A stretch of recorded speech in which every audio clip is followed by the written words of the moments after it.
Kita ini kalau berkuasa di dunia, kita tidak akan menindas siapa-siapa.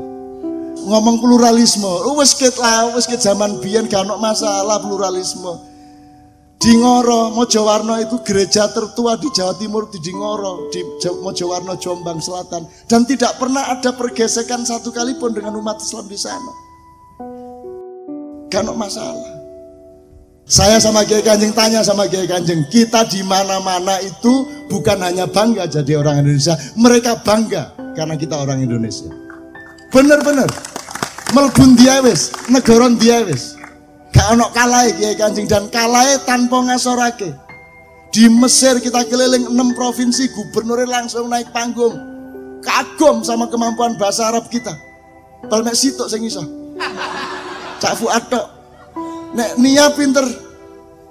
Sholatun minallah, pinter. Kono gak nek gak iso cara Arab. Cak Fuad. Ayyuhal hadirin minal amis al misri, wow, bahasa Arab mengagumkan. Gubernurnya langsung munggah. Besok semua aparat pendidikan kumpul di kantor saya. Saya malu jadi orang Arab, jadi orang Mesir, karena kita kehilangan bahasa Arab fusha. Kita sudah tidak mampu berbahasa Arab yang baik dan benar. Sementara tamu-tamu kita entah dari mana tidak pernah sekolah di Arab, berbahasa Arab dengan bagus, baca Quran dengan sangat bagus. Cuman garo terus masih garo artinya.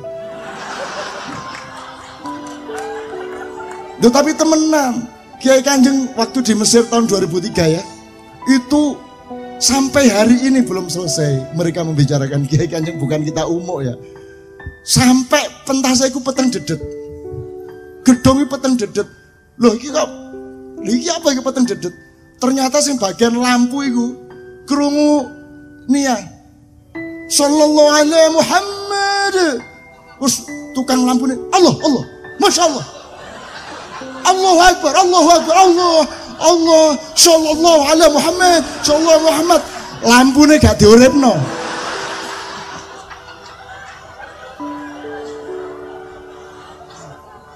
Iki tukang lampu dobel iki.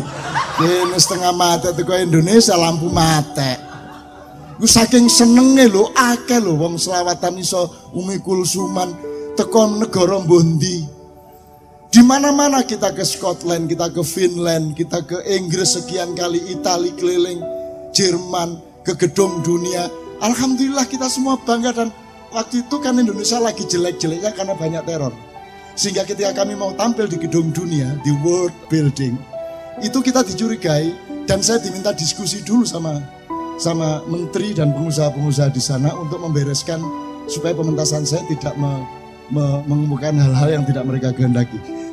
Gak sampai 5 menit kepedok aku langsung, oh fine, it's okay. Ngono langsung, ndelok raiku dak wis aman deh. Lho temenan iku. Buktine apa?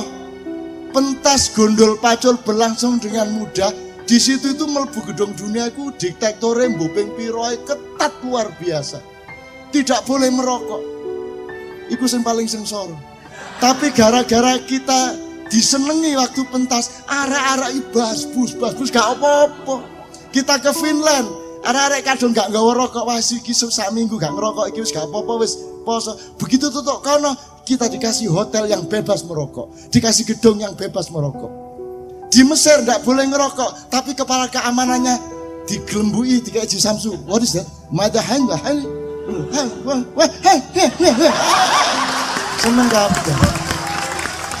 seneng kabeh, orang ngerokok. Kita merokok itu karena hormat sama Allah yang menciptakan tembakau.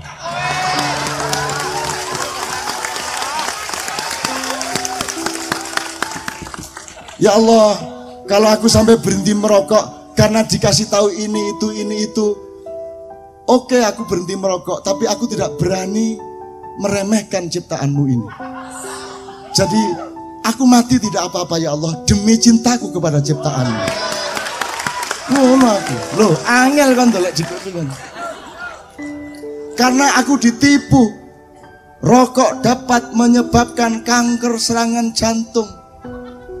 Gula lho gak dikai gula dapat menyebabkan, padahal sambrek wong loro gula. Tapi gak ono peringatan gula dapat menyebabkan, gak ono. Kopi dapat menyebabkan gak ono.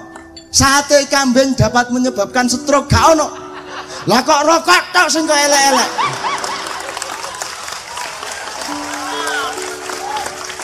Ini rokok kretek, bukan rokok putih, ini rokok cengkeh. Rokok kalau sama cengkeh itu pengobatan. Itu hasil penelitian resmi. Ayo penelitian beneran.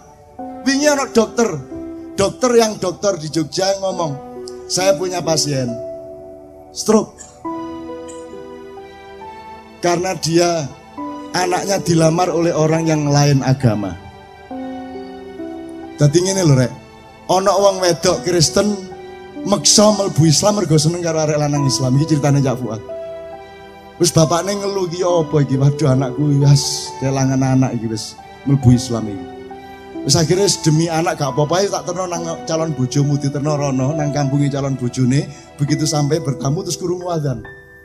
Adzane elek.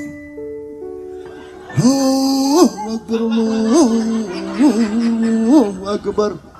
Terus anaknya takon, sing kate mlebu Islam takon, "Pak niku napa?" Lho, ya iku nek wong Islam dikongkon nang masjid cai ibadah nang Gusti Allah ya iku carane nyeluk. Wah nek ngoten mboten sida mawon kula. Lah koyo ngoten eleke. Mulane nek adzan sing apik dedek pok rek. Sing koyo NU ngono. Seneng yo kaya Muhammadiyah ndek UM emang yo enak rek. Nek Jogja iku yo nek kok cirine lah nek NU iku naume dawa, nek Muhammadiyah ndek salatu khairum minan naum. NU. Nek Muhammadiyah salatu khairum minan naum. Muhammadiyah. Tajwide siji, gramere siji. Naum kalih banter-banter. Naum jadi langsung naum. As-salatu khairum minan naum.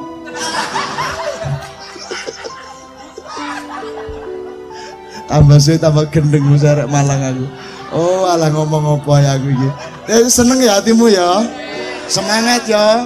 Percaya kepada masa depan Indonesia. Engkau dapat ujian-ujian sangat besar sebagai bangsa. Siapakah yang Allah memberi ujian besar? Hanya bangsa yang besar diberi ujian yang besar. La yukallifullahu nafsan illa wusaha. Kalau bangsa remeh diberi ujian yang remeh. Tapi ujian seberat bangsa Indonesia itu adalah pengakuan dan takdir Allah. Bangsa Indonesia adalah bangsa besar. Dan kita akan dihidayai Allah bagaimana menyelesaikan masalah ini. Amin ya rabbal alamin. Ngono ya, oke.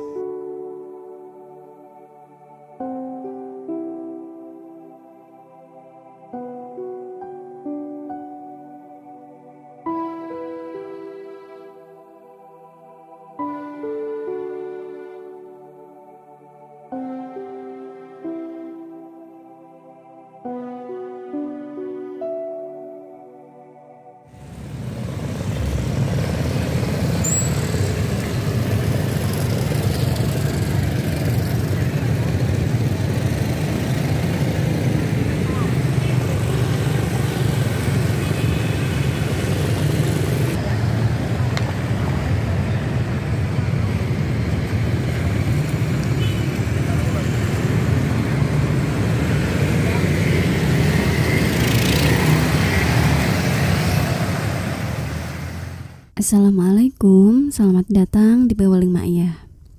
Berikut ini hanya sekedar ulasan atau pointer untuk pembelajaran bersama, untuk belajar menggarisbawahi atau merangkum poin-poin, untuk belajar memasuki pintu-pintu yang sudah Banun bukakan, dan untuk sedikit belajar mengembangkannya, atau anggap saja di setiap akhiran video Pewaling Ma'iyah ini hanya sekedar untuk menyapa saja. Oke dulur-dulur, mari kita mulai ulasannya. Ulasan yang pertama, pada awalan kutipan video sinau bareng kali ini, Banun ngendiko bahwa jika kita berkuasa di dunia, kita tidak akan menindas siapa-siapa. Dulur-dulur, dari awal kalimat yang sudah Banun ngendikokan ini saja, sudah banyak yang dapat kita masuki untuk menjadi pembelajaran bersama. Misalkan begini, Banun sering kali menyampaikan di setiap maiyahan bahwa cirinya raja-raja atau pemimpin Nusantara adalah mengayomi dengan penegasan gelar mangku. Contohnya, Mangkubumi artinya memangku bumi, Mangkunegoro yang artinya memangku negara, atau Mangkubuwono yang artinya memangku alam semesta. Jadi, gelar yang menjadi ikon utama bagi raja-raja di tanah ini sejak dahulu kala adalah mengutamakan pengayoman. Selayaknya ibu yang memangku anaknya, sehingga gelar mangku itu adalah salah satu dari bentuk kasih sayang. Belum lagi, lahirnya peradaban kata mangku hanya ada di negeri ini. Jika diartikan kurang lebih begini. Saat kita duduk kemudian kita meletakkan anak atau apapun di atas paha kita, ya kurang lebih begitulah. Memang susah didefinisikan karena sulit untuk menemukan ada bahasa yang mampu menerjemahkannya.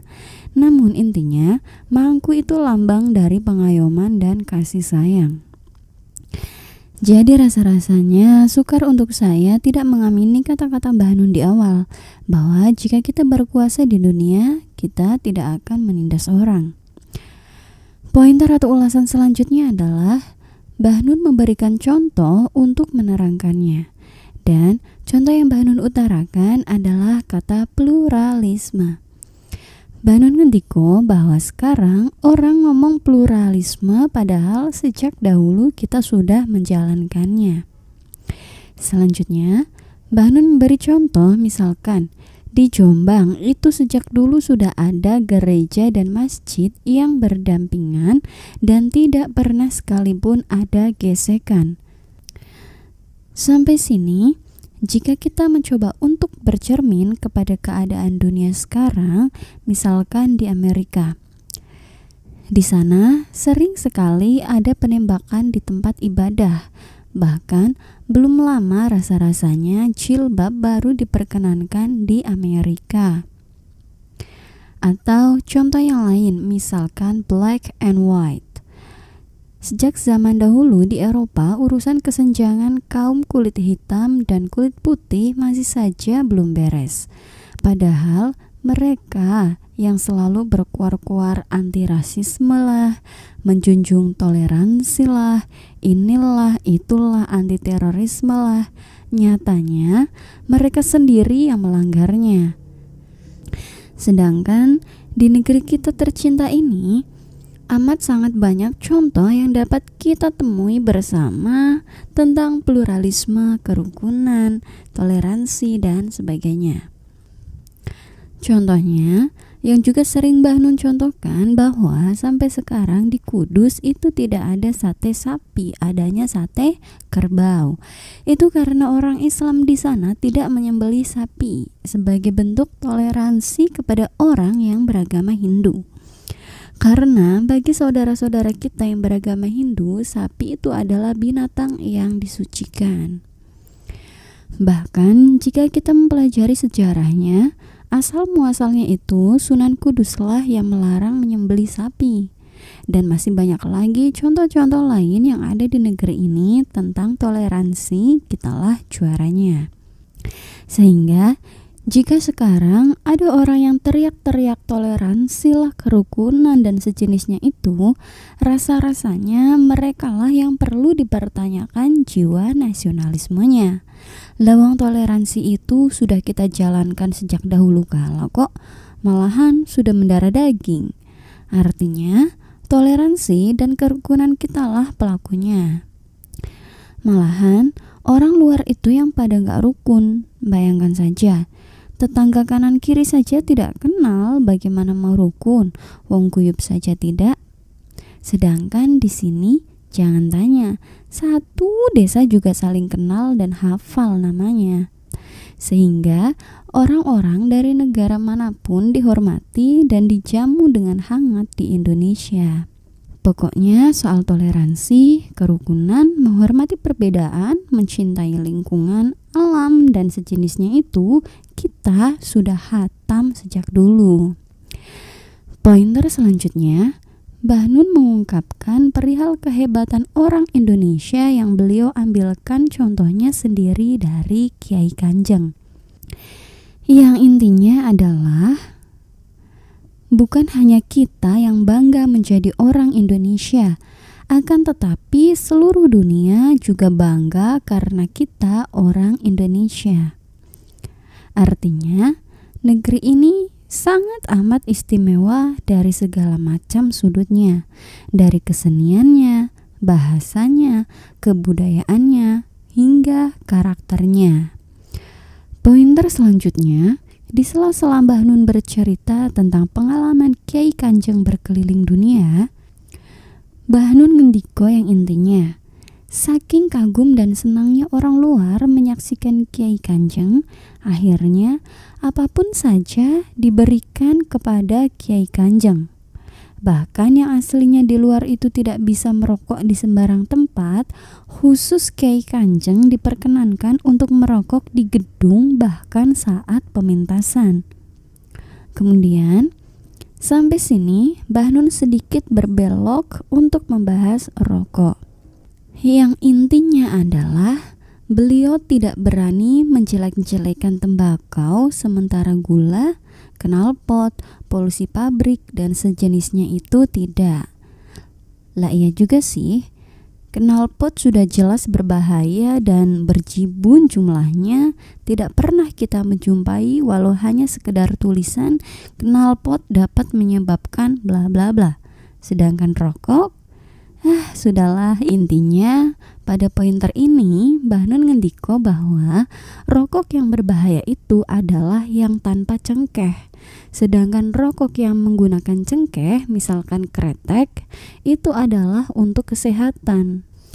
Mbah Nun pun menawarkan jika tidak percaya silahkan teliti sendiri. Dan jangan hanya sekedar mau dicekoki informasi, apalagi hanya sekedar kata-katanya saja, tetapi telitilah sendiri. Kemudian pointer yang terakhir, Mbah Nun ngendiko perihal bangsa besar itu memiliki ujian yang besar. Karena Tuhan tidak mungkin memberi ujian di luar batas dari kemampuan hambanya. Sehingga berbahagialah kita sebagai bangsa yang memiliki ujian-ujian yang luar biasa besar, mulai dari dijajah hingga ratusan tahun, hingga sampai dipimpin oleh pemimpin-pemimpin yang begini ini selama berpuluh-puluh tahun. Luar biasa. Itu semua adalah ujian yang besar yang tidak dijumpai oleh negara-negara manapun. Dulur-dulur, sampai sini jika kita mencoba untuk merenungi dari kata-kata yang Mbah Nun sudah ungkapkan, maka semoga tidak lama lagi ujian itu akan berakhir dan kebahagiaanlah buah yang akan bangsa ini petik. Karena memang sudah amat sangat lama ujian yang sudah bangsa ini alami, sehingga kelulusanlah yang semoga lekas kita jumpai. Intinya pada pointer yang terakhir ini, Mbah Nun ingin mengajak kita untuk berhusnudzon, karena kita ini bangsa yang kuat, maka wajar saja jika bangsa ini mendapat ujian yang dahsyat. Oke dulur-dulur, sampai di sini dulu ya ulasan atau pointernya. Sebenarnya masih ada begitu banyak hal yang dapat kita pelajari bersama dari kutipan Sinau Bareng pada video ini. Ulasan, pointer, atau rangkuman yang saya ungkapkan itu hanya sedikit gambaran saja. Dan semua yang saya ungkapkan itu bukanlah sebuah kebenaran, hanya saja semoga dapat sedikit menambah referensi. Mohon maaf atas semua kelemahan sudut pandang saya. Matur suwun dan sehat selalu saudaraku. Wassalamualaikum.